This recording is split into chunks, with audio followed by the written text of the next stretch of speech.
과연 3월에는 일본 입국이 가능할까? 그리고 교환학생 계획, 그리고 교환학생 준비에 대해서 얘기를 해봤고요. 이럴 때 쓰는 한자고? 그럼 그게 당연히 이럴 때도 쓰는 한자겠죠. 교환학생을 준비하실 분들에게 꼭 도움이 됐으면 합니다.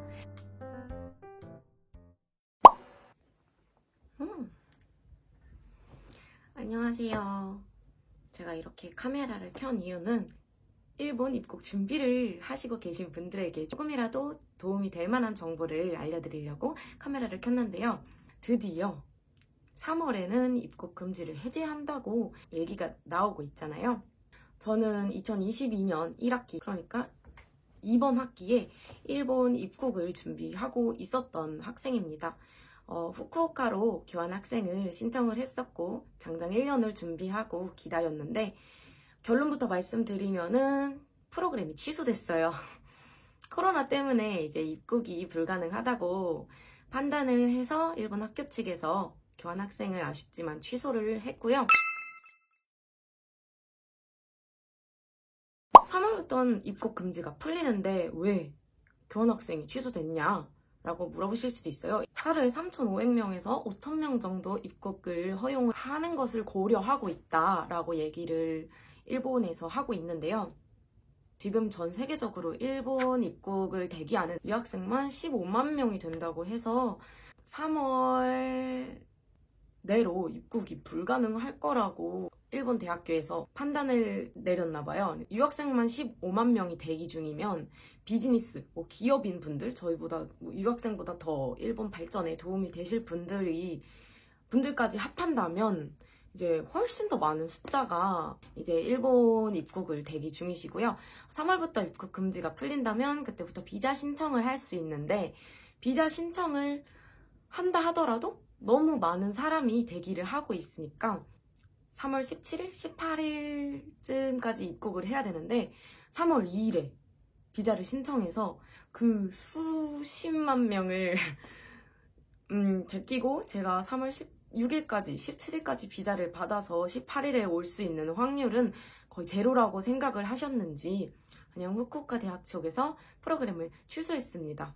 3월, 이번 1학기에 아마 교환학생을 준비하고 계시다면은 3월에 입국 금지가 풀리더라도 살짝 이제 비자 발급 기간에 여유가 없어서 입국이 어려우실 수도 있다는 얘기를 제 경험을 통해 말씀을 드리고 있습니다.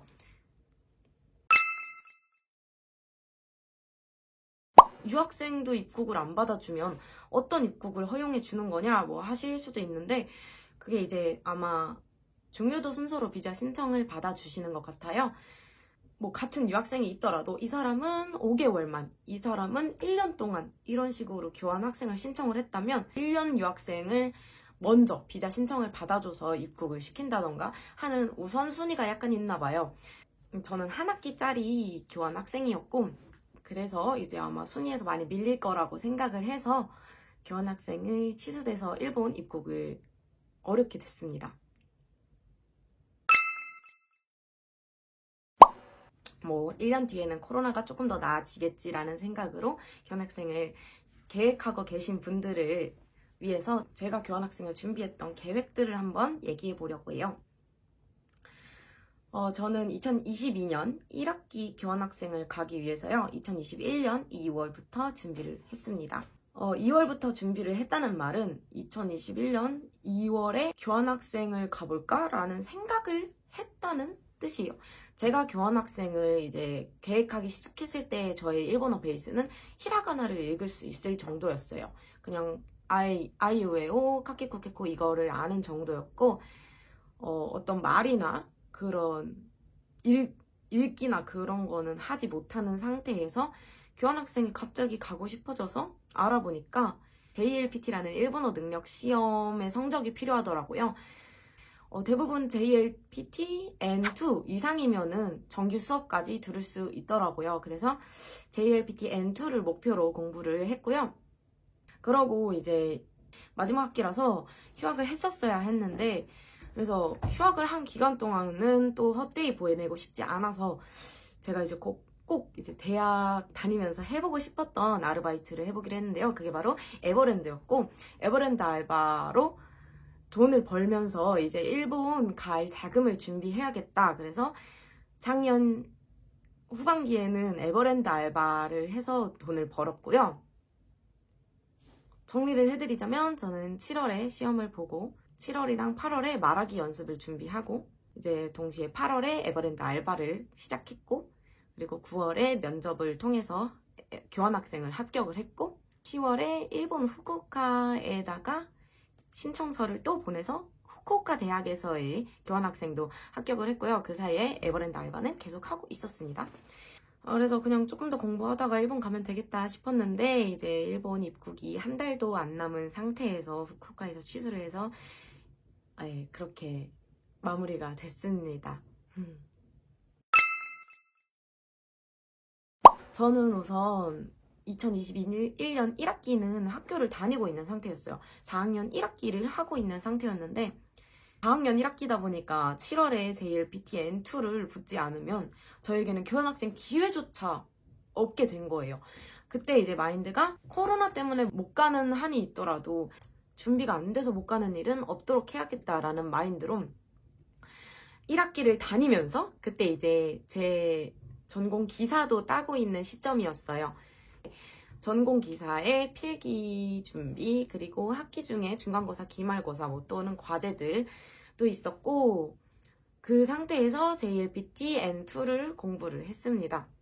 제 유튜브 영상 초반에는 공부 유튜브가 많아요. 스터디 윈미가 많은데 제가 이제 독서실 같은 데서는 공부를 못하는 타입이고 꼭 집에서만 공부를 해야 되는 타입인데 저를 채찍질 할 수 있는 무언가가 필요해서 그냥 내가 공부하는 걸 하루 종일 찍고 그걸 유튜브에 1일 1 영상을 올리겠다라는 다짐으로 뭐 적은 날은 적게도 공부했지만 많은 날은 9시간 뭐 정말 많이 공부하시는 분들이 있지만 이제 소소하게 9시간 정도 공부를 하면서 그거 영상으로 올려보고 밤에 편집해서 영상으로 올리고 거기에다가 이제 하루 일기를 쓰는 느낌으로 오늘 하고 싶었던 얘기들을 쓰고 그렇게 해서 영상을 올리면서 이제 유튜브를 시작하게 됐는데요. 처음 일본어를 시작하게 된 책은 바로 이 책이고 문법을 조금 머릿속에 체계화 시키려고 썼던 책은 이 책입니다. 그리고 본격적으로 JLPT를 준비하게 된 책은 이 책이고요. 이 책을 이제 시작하면서 정말 너무너무 힘들었어요. 처음에 이제 한자가 2000개가 넘게 아마 써 있었던 걸로 기억해요. 근데 베이스가 없으면은 한 문장을 읽을 때마다 모르는 한자가 뭐 4-5개씩 되고 그렇게 되면은 한 문장을 해석하는데도 너무너무 많은 힘이 들어요. 그러면 이제 또 질리고 지치고 힘들단 말이에요. 한 장을 푸는데 내가 검색해야 될 한자는 막 30개 이렇게 돼버리면은 정말 힘들어지니까 저는 한자를 무조건 엄청 많이 외워야겠다. 하루에 160개는 외워야겠다. 라는 생각으로 공부를 했었던 것 같아요. 일본어 공부 어플이 정말 많이 있잖아요. 저는 단어장 어플을 깔아서 일본어를 입력했고 그거로 이제 일본어를 많이 노출시켰어요. 저한테. 제 눈으로 일본어를 많이 보게 되면 이게 순서로 외우게 되더라도 어쨌든 저는 그 한자를 많이 보고 외운 게 된단 말이에요. 그렇게 해서 많이 한자를 보고 하루에 160개 당연히 못 외웠고요. 그래도 적어도 120개 정도는 항상 봤던 것 같아요. 어플에서 랜덤 돌리는 어플이 있어요.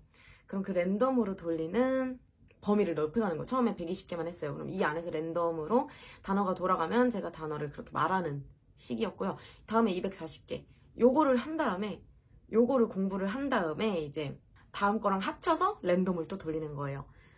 그 다음에 또 다음날 120개. 이거를 제가 좀 어느 정도 알겠다 싶을 때 또 360개를 랜덤으로 돌려요. 그런 식으로 단어를 최대한 많이 노출을 시켰고 처음에 정말 괴롭고 힘듭니다. 진짜 힘들어요. 노 베이스, 히라가나만 읽을 줄 아는 상태에서 한자를 외우려니까 너무너무 힘들었는데 마음의 부담을 갖지 말고 내가 괴로움을 참고 하다 보면 같은 한자가 계속 나와요. 이게 이럴 때 쓰는 한자고 그럼 그게 당연히 이럴 때도 쓰는 한자겠죠. 그런 단어가 너무너무 많아서 초반에만 정말 힘들고 연관돼서 외울 수 있고 외우는 속도가 점점 빨라집니다. 그래서 일본어 공부를 조금 효율적으로 할 수 있을지 모르겠고 그냥 일단 양으로 승부를 했고요. 저는 그리고 제가 제일 잘하는 거는 독해였는데요. 그 이유가 제가 한자를 일본어로는 못 읽어도 한국어로는 읽을 수 있더라고요. 어느 순간부터. 두 음짜리 글자가 있다면 제가 이것만 읽어도 요거는 대충 추측을 할 수 있어요. 이 문장과 이 문장의 내용을 대충 아는데 그 사이에 이거 접속사를 몰라. 일본어야. 근데 무슨 접속사인지 몰라. 근데 그냥 대충 상반되는 것 같아. 여기는 흰색이라는 글자가 나왔는데 여기는 검은색이라는 글자가 나왔어. 그럼 대충 뭐 그러나 하지만 뭐 이런 식으로 반대되는 그런 식으로 그냥 저는 야매로 해가지고 열심히 해서 JLPT의 N2를 바로 합격을 했던 것 같아요. 저는 일본 정치가들 얘기를 많이 들었던 것 같아요. 유튜브에 많이 있고요. 그것들을 좀 많이 봤던 것 같고, 교환학생은 한국어로 면접 한 번, 일본어로 면접을 한 번 봤는데요. 한국어로 면접은 제가 진짜 그냥 가고 싶었던 얘기를 잘 했으니까 그냥 합격했고요. 일본어로 면접은 정말 쉬운 것들 물어보셨어요.